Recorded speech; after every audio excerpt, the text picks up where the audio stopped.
ये 3 number AP में दे रखे हैं, द लीस्ट वैल्यू ऑफ के पूछा है, लीस्ट वैल्यू ऑफ के पूछा है, वैल्यू पूछी है के की। ठीक है, तो क्या करा जाए, अगर ये 3 नंबर एपी में हैं तो आपको पता है एपी की सीधा सी प्रॉपर्टी है कि सम ऑफ टू एक्सट्रीम्स 4 की पावर 1 प्लस एक्स प्लस 4 की पावर 1 माइनस एक्स प्लस 16 की पावर x प्लस 16 की power minus x is equal to twice of middle term 2 into k by 2। तो k बराबर हो गया 4, कॉमन ले लो, 4 की पावर x प्लस 4 की पावर माइनस एक्स और 16 की पावर x प्लस 16 की पावर माइनस एक्स।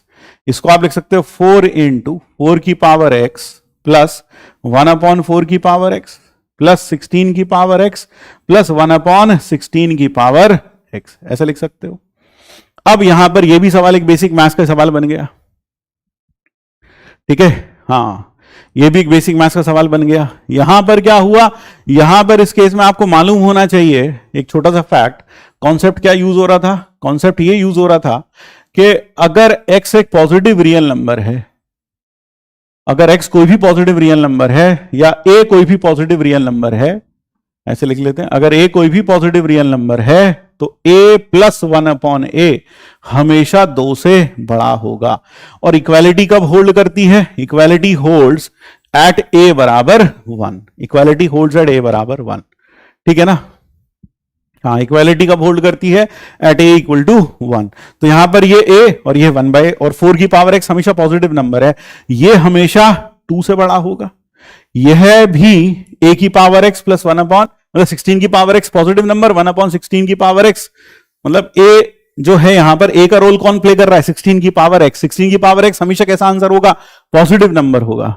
ठीक है ना, तो यहां पर यह हो गया, यह भी ग्रेटर देन इक्वल टू 2 हो गया। यानी कि मैं किसकी बात कर रहा हूं, I am talking of this, मैं इसकी बात कर रहा हूं। This is greater than equal to 2 and this is also greater than equal to 2। तो यह पूरा ग्रेटर देन इक्वल टू क्या हो जाएगा, 8, ग्रेटर देन इक्वल टू 8, और वो ग्रेटर देन इक्वल टू 2 है, तो उसका मतलब हुआ k is greater than equal to 10। तो k की मिनिमम जो वैल्यू आ गई वो आ गई 10। यहां पर देखने वाली बात यह है, समझने वाली बारीक बात यह है कि आप इन दोनों के मिनिमम वैल्यूज को ऐड करके आपने सीधा k की मिनिमम वैल्यू लिख दी।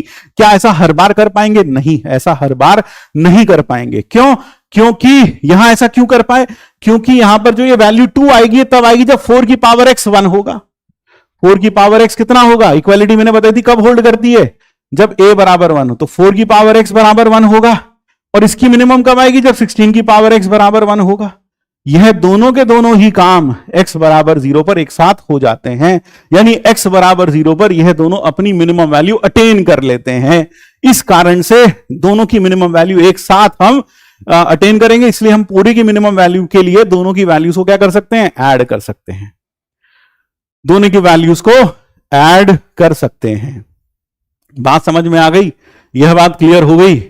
अब जैसे मान लो कोई लिखे sin x plus cos x, तो क्या मैं इसकी मिनिमम वैल्यू -2 लिख सकता हूं, क्या मैं इसकी मिनिमम वैल्यू -2 लिख सकता हूं, क्या इसकी मिनिमम वैल्यू -2 लिख दूं, भाई इसकी मिनिमम -1 उसकी -1, तो इस पूरे की मिनिमम -2 लिख दूं, बताओ जल्दी से, क्या इसकी -2 लिख दें, नहीं लिख सकते। क्यों नहीं लिख सकते, क्योंकि यह दोनों -1 एक ही x की वैल्यू पर नहीं बनते।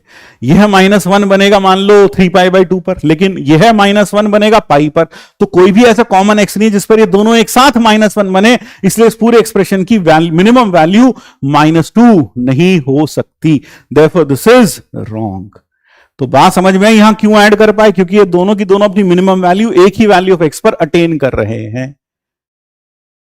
हाँ, क्लियर है सर, ये greater than equal to 2 AMGM से आया, हाँ वहां से भी कह सकते हो 4 की पावर x प्लस 4 की 1/4 की power x is by 2 is greater than equal to दोनों का प्रोडक्ट। तो AMGM से भी आप ऐसा कह सकते हैं।